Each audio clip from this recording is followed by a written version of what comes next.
नमस्कार विद्यार्थी मित्रांनो, तुम्हा सर्वांचं मिस्टर प्रोफेसर या यूट्यूब चॅनल स्वागत करतो. या व्हिडिओमध्ये आपण best engineering colleges for 85 to 90% students for MHTCT 2026 म्हणजे नुकतीच तुमची जी काही एक्झाम झाली सगळ्या प्रकारचे रिझल्ट लागलेले आहे. ठीक आहे. तर आता जो काही म्हणजे सर्वांचा जो काही पॉईंट ऑफ व्ह्यू राहतो की म्हणजे माझ्या पर्सेंटेजनुसार चांगल्यात चांगलं कॉलेज कसं मिळलं पाहिजे या सगळ्या गोष्टी राहतात. तर बघा मी कॉलेजची इथं लिस्ट प्रोव्हाइड केली आहे. ठीक आहे. आता या कॉलेजमध्ये ज्या विद्यार्थ्यांना इन बिटवीन पर्सेंटेज 85 to 95 कशा प्रकारे शोधायचं बघा ना. जे आता काही जे काही सुरुवातीचे कॉलेजेस आहे या सुरुवातीच्या 15-20 कॉलेजमध्ये तुम्हाला कम्प्युटर सायन्स म्हणा, IT म्हणा किंवा टेक रिलेटेड ब्रांचेस मिळणं मुश्किल जातं. ओके. म्हणजे ज्याला 85 काय म्हणू शकतो 85 to 95 पर्सेंटेज आहे. ओके.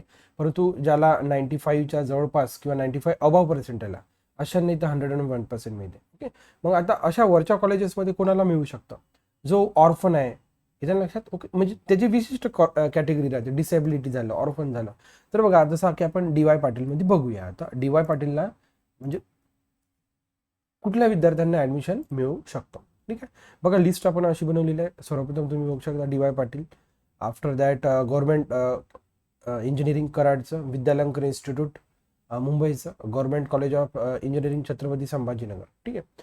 तर बघा आता DY पाटीलचा आलेला आहे, DY Patil college of engineering Akurdi Pune.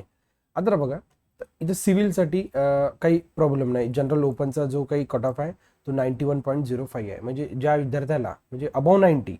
ठीक आहे. नाही मी पहिलेच म्हटलं होतं की वर लागण्यासाठी तुम्हाला अबाव 90ची खूप गरज आहे. सर रोबोटिक्समध्ये बघा तुम्हाला 95 अबावच पाहिजे. ठीक आहे.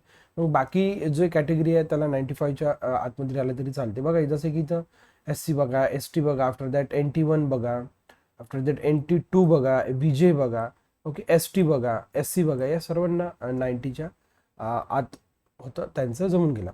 जसे कम्प्युटर इंजिनिअरिंग इथे तुम्हाला मिळू नाही शकत. ओके. ओपनवाल्यांना पण SC वाल्यांना पॉसिबल आहे, ST पॉसिबल आहे, VJ थोडं बहुत पॉसिबल दिसतं आपल्याला. ठीक आहे ना. इकडे कठीण चाललं, इकडे कठीण चाललं, 97 आहे ना, इथे पॉसिबल नाही. ओके. इन्फॉर्मेशन बघा, इन्फॉर्मेशन पण ओपन कॅटेगरीला पॉसिबल नाही. SC ला पॉसिबल, ST ला possible, VJ possible, NT1 possible आहे. 96 मग इकडे तो कट ऑफ वाढत चाललेला आहे. ओके. हां, लेडीज कॅटेगरीला तो मिळण्याचे चान्सेस आहे. बघा इथं लेडीजमध्ये SC ला पॉसिबल, ST ला पॉसिबल, VJ ला, NT1, NT2 कठीण. मग इकडे आता कमी कमी होत चाललं बघा. हां, PWD ओपनसाठी पॉसिबल आहे, डिफेन्स ओपनसाठी पॉसिबल आहे, डिफेन्स SC साठी पॉसिबल आहे, डिफेन्स OBC साठी, डिफेन्स SCBC साठी.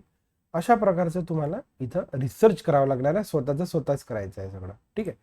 ही झाली गोष्ट DY पाटीलची. आफ्टर दॅट आपण सेकंड एक नवीन कॉलेज सर्च करूया जसं की विद्यालंकर.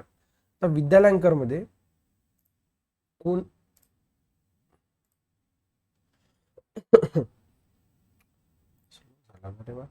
Weight a minute.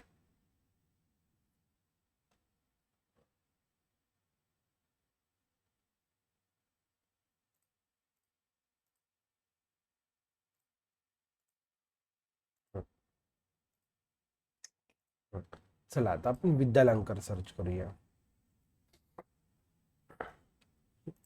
विद्यालंकरच्या नंतर बघा government college of engineering Chhatrapati Sambhajinagar. नंतर all India Shri Shivaji memorial सोसायटीचं कॉलेज आहे, अतिशय महत्त्वाचं कॉलेज आहे पुण्यामधलं. पिंपरी चिंचवड रावेतचं Thakur college Mumbai, JSPM.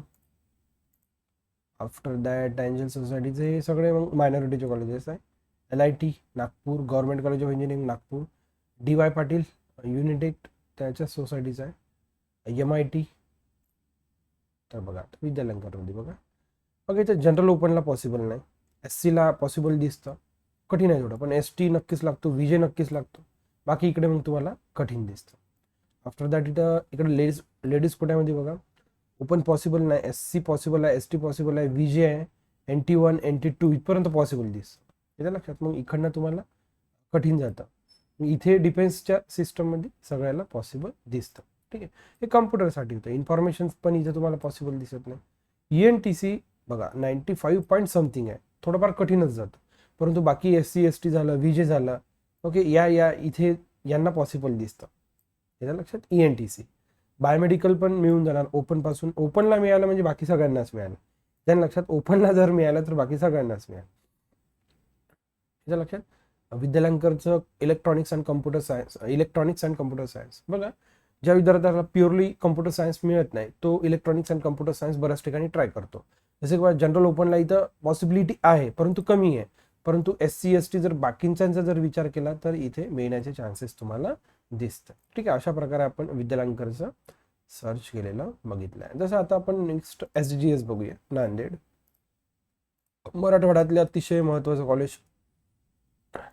SGS Nanded. After that MIT academy of engineering Alandi पुण्यातलं KK Wagh institute Marathwada, Rajiv Gandhi progressive education society, government college आकुर्डीचं, Sinhgad, Bharati Vidyapeeth, Shri Sant Gajanan Maharaj college of engineering शेगावचं, JSPM. लास्ट आपण JSPM ठेवलेलं.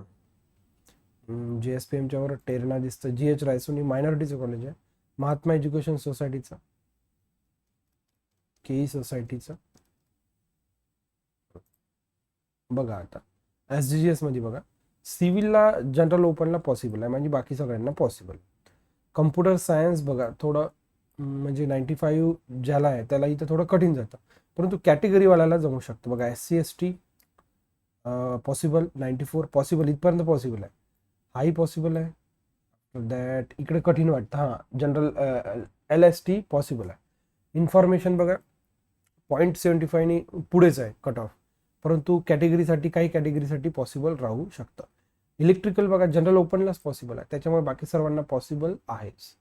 सगळं डिपेंड राहतं, कॅटेगरी डिपेंड राहतं, ब्रांच डिपेंड राहतं. कुठे ब्रांच मिळते कॅटेगरी सूट नाही होत, हे तर लक्षात. म्हणजे आपल्याला आपल्या कॅटेगरीमधून एखादी ब्रांच मिळते, परंतु आपल्याला ती ब्रांच नको असते, ठीक आहे. जसं की जनरल ओपनवाल्याला इलेक्ट्रिकल पाहिजे, समजा त्याला इलेक्ट्रिकल मिळत आहे परंतु त्याला कम्प्युटर सायन्स पाहिजे, कम्प्युटर सायन्सला पाहिजे 96च्या वर. अशा सगळ्या गोष्टी असतात, या सगळ्या गोष्टी ऍडजस्ट करायला. बघा ENTCला बघा जनरल ओपन 93 वर मिळत आहे, म्हणजे सगळ्यांनाच मिळणार, काही प्रॉब्लेम नाही. इन्स्ट्रुमेंटेशन पण बघा 90 वर मिळत आहे. केमिकल बघा 90 वर मिळत आहे. प्रोडक्शन बघा 78 वर मिळत आहे, हे लक्षात.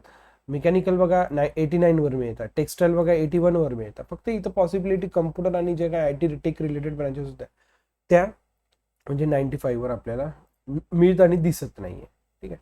आता बघा आपण गजानन महाराज शेगावचं कॉलेज चेक करूया. अशा प्रकारे तुम्हाला एक एक कॉलेज चेक करावं लागणार की तुम्ही कुठल्या रेंजमध्ये बसू शकता. बघा ही अत्यंत सोपी मेथड आहे. म्हणजे एखाद्या विद्यार्थ्याचा तुमचा समजा जो काही स्कोर आहे तो स्कोर घ्यायचा की हे मी जे काही कॉलेज दिलेले आहे या कॉलेजची एक लिस्ट बनवून घ्यायची. आपण या कॉलेजची एक लिस्ट बनवून घ्यायची, मग या लिस्टनुसार शोधायचं आपण कोणत्या कॅटेगरीत आहे, काय आहे ते सगळं तुम्हाला माहित आहे. आणि तुम्हाला कोणती ब्रांच पाहिजे नाही पाहिजे हे या पण सगळ्या गोष्टी मॅटर करतात. मग या सगळ्या गोष्टी असा बसवण्याचा तुम्ही जर प्रयत्न केला तर नक्कीच यातनं जो काय आउटपुट येणार ओके तो चांगला असणार. बघा गजानन महाराज कम्प्युटर बघा 93 वर पॉसिबल आहे. आता कम्प्युटर 93 वर पॉसिबल आहे म्हणजे बाकी सगळ्याच ब्रांचेस इथे तुम्हाला पॉसिबल राहणार, हे त्यांनी लक्षात. बाकी सगळ्याच, कारण की कम्प्युटरसाठीच हायस्ट जातो. म्हणजे ज्या विद्यार्थ्यांना 92 93 आहे, 94 म्हणजे संत गजानन महाराज शेगावचं त्याला 101% मिळणार म्हणजे मिळणार, ठीक आहे. अशा पद्धतीने जर तुम्ही करण्याचा प्रयत्न केला तर काही मोठी अडचण नाही, तुम्हीच तुमचा बेस्ट इन्स्टिट्यूट शोधू शकता. तुम्हाला जर आपला हा व्हिडिओ आवडला असेल तर नक्कीच प्रोफेसर या यूट्यूब चॅनल लाईक करा, शेअर करा आणि सबस्क्राईब करा. So thank you for watching. See in the next video.